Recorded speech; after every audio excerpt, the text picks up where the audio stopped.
Hi everyone, Crafty Lori here, and in today's video I am going to show you how to make this felt needle book, and it's absolutely no sewing.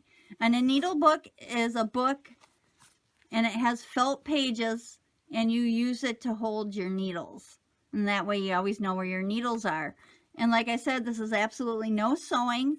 All you need is heat and bond heavy, some felt, some fasteners and ribbon, and an iron to fuse the heat and bond, and that's it. And for the cover of my needle book, I'm going to use the pattern felt, and I'm going to cut this in half. So this is 12 inches long, so I'm going to cut it in 6 inches. Rotary blade and my ruler, and I'm just going to cut that in half. So I got the 6-inch piece, that'll be my top, and my back, it'll be a book like that. This one I will save for another needle book. And I have to decide what felt I want for the inside, and I want the blue, so I'm going to cut this. And I could use my ruler again, but I'm not going to. I'm just going to lay the top piece on the bottom piece. And I like to cut this a little bit bigger, and I'll show you why after I start assembling it. So I'm just going to cut it like 1/4 of an inch bigger. I got that. And then for the pages of my needle book, I have this teal color, this mint color, I guess. It's more of a mint, not a teal. And I made a template, and this template is 8 inches by 5.5. So it's 8 inches by 5.5. So I'm gonna lay that like a pattern.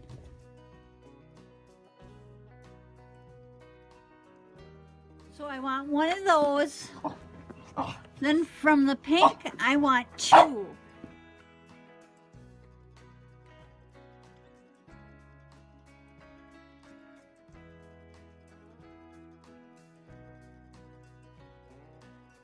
And when I assemble the pages, it'll be pink, mint green, and pink.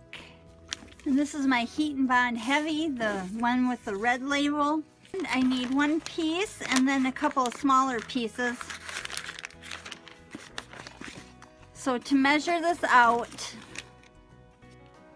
I'm just going to lay the top piece, and I have the bumpy side up. And for the felt, I have the wrong side touching the bumpy side. And I'm going to cut this a little bit bigger than what I need. And then I just need a couple of little pieces for the ribbon. So about 2 inches by 2 inches.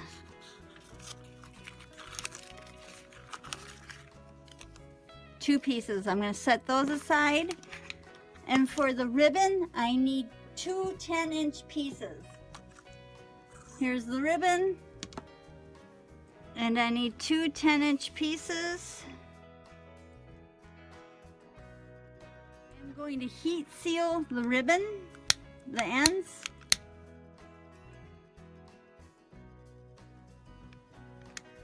I like the corners rounded on my felt, and how I get good rounded corners is I take a piece of scrap cardstock, and I have a corner punch, and I use the 1/2 inch, and I just put a corner in, and I cut the corner, and I'm going to use this as a template, and I'm going to line it up, and then I'm going to take my friction pen and I'm going to trace around the corners. I'm going to do this to all 4 corners. And then I'm going to take a scissors and I'm going to cut the corner. I have tried cutting the felt with the corner punch, and that doesn't work. Like I mentioned before, you don't have to round the corners if you don't want to.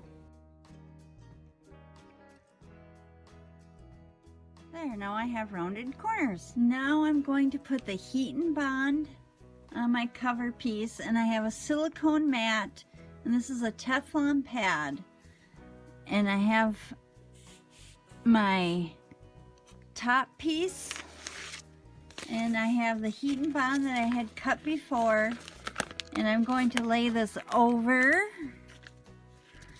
and I'm going to adhere this by the manufacturer's directions, and you can use a regular iron, but I have an easy press, so that's what I'm going to use. And I flip the Teflon pad over it, and then I'm just going to heat this up. And like I said, it's on a silicone pad, it's not on this plastic mat.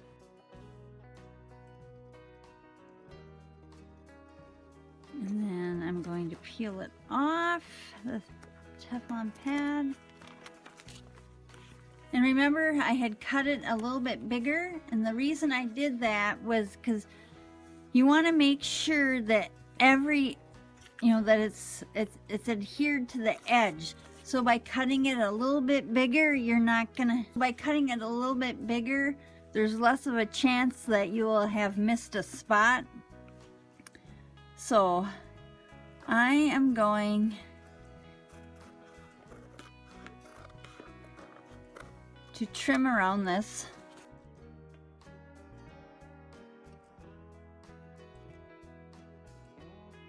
And I'm going to heat this up again.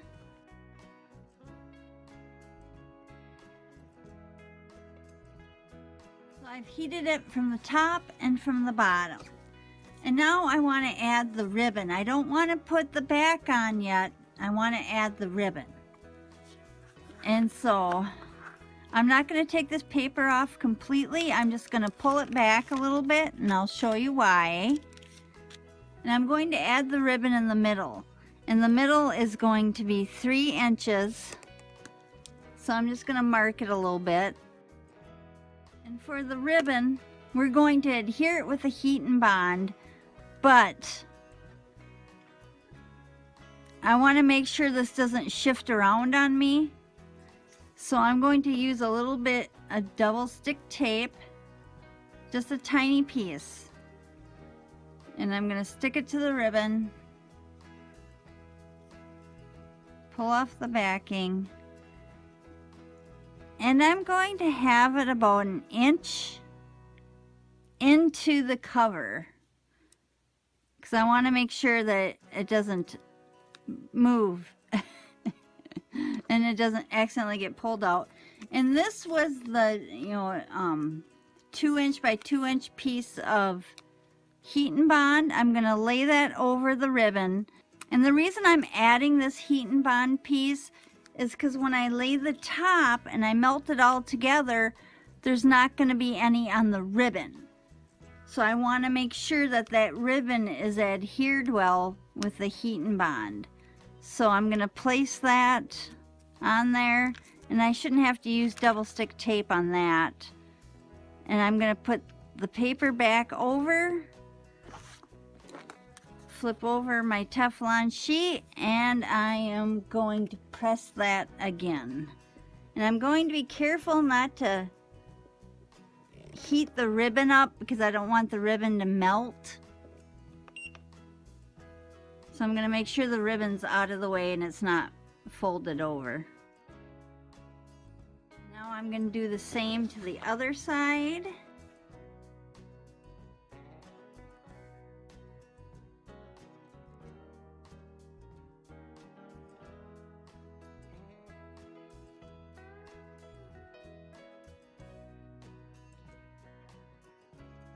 This is going to be pretty hot. I find that it's when you peel back the paper, it's easier to do it when it's cool.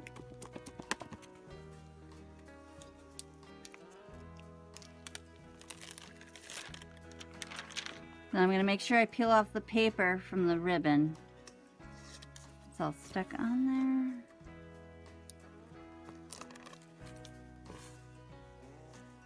there. And now I'm going to add my back piece. And remember, I cut it a little bit bigger, and that's okay, but I want to make sure I get the sides pretty even.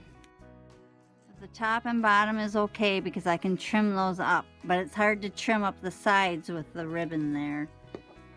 So I got that on there, and now I'm going to adhere that heat and bond.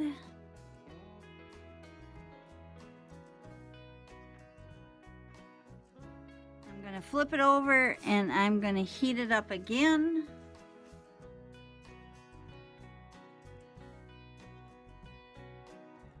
And it should all be melted.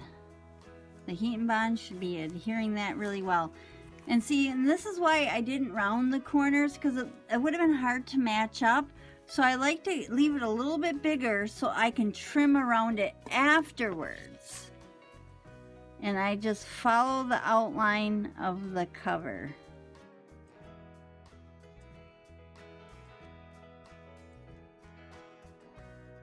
And I always check the edges to make sure that it melted properly and that nothing's gonna peel up.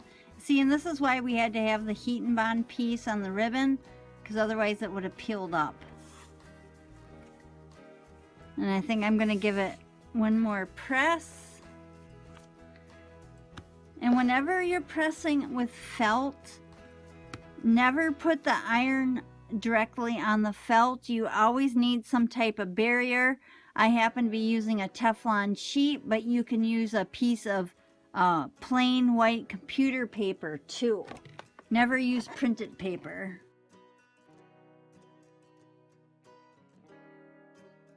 I don't think these ribbons will pull out. And that's the cover so far, and this is the inside of the cover. And now we'll put the pages in. And now it's time to assemble the needle book. So I have my page. This is a piece of styrofoam because I'm going to be making some holes in this felt. And this is the 3 pieces of felt. And I need 3 holes in the felt, and I've made a template, and I've used grid paper, and I will measure the holes. And I need the holes in the middle of the felt. And this top hole is about a 1/2 inch down. The middle hole is 3 inches, and the bottom hole is about 1/2 inches from the bottom. And I have my pen, and I cut little holes in this paper. So I'm just gonna mark these holes. And then I have an awl, and I want to poke holes, and don't do this without poking the holes, or you can use a pick. This is a Tim Holtz pick, but I like this one because it's larger in diameter. And so I'm just gonna find where I made my mark, and I'm gonna poke the hole in my mark. And the styrofoam is just there so I don't ruin anything. And I'm gonna do the same with the other 2 felts, and I try not to, I don't stack them and poke them.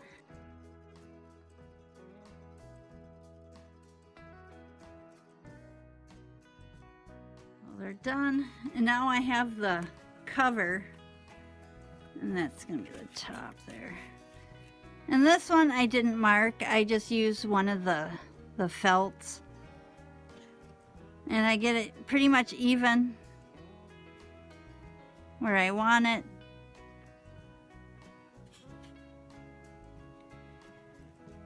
And then I'm gonna poke right through those holes. And all the holes are even. And then on the pages here, because this is gonna be so thick that when you fold all the pages together, they're gonna be kind of uneven. So I am going to take my pinking shears, and I'm gonna trim, it's called pinking. I'm going to trim all the edges here. Just a little bit.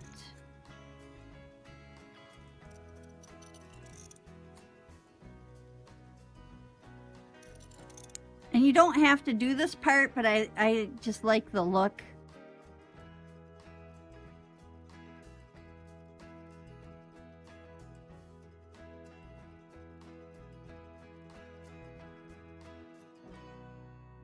fasteners I'm using. These are just the metal fasteners, and these have a long shank, and I prefer the long shank ones. There are these ones with a shorter shank. These ones do work, but I just prefer the longer shank ones. But see the difference? And from the right side, I'm going to place the shanks through the holes that I made. And that's why it's important to poke the holes, because you just can't stab these through the felt. And now for the pages. I'm going to do the pink one first. Green one.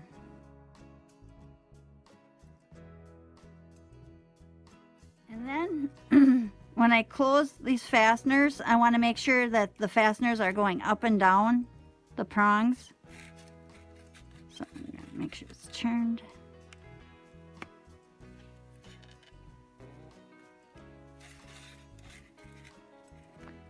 And because these prongs are so long, you can even add another piece of felt if you want.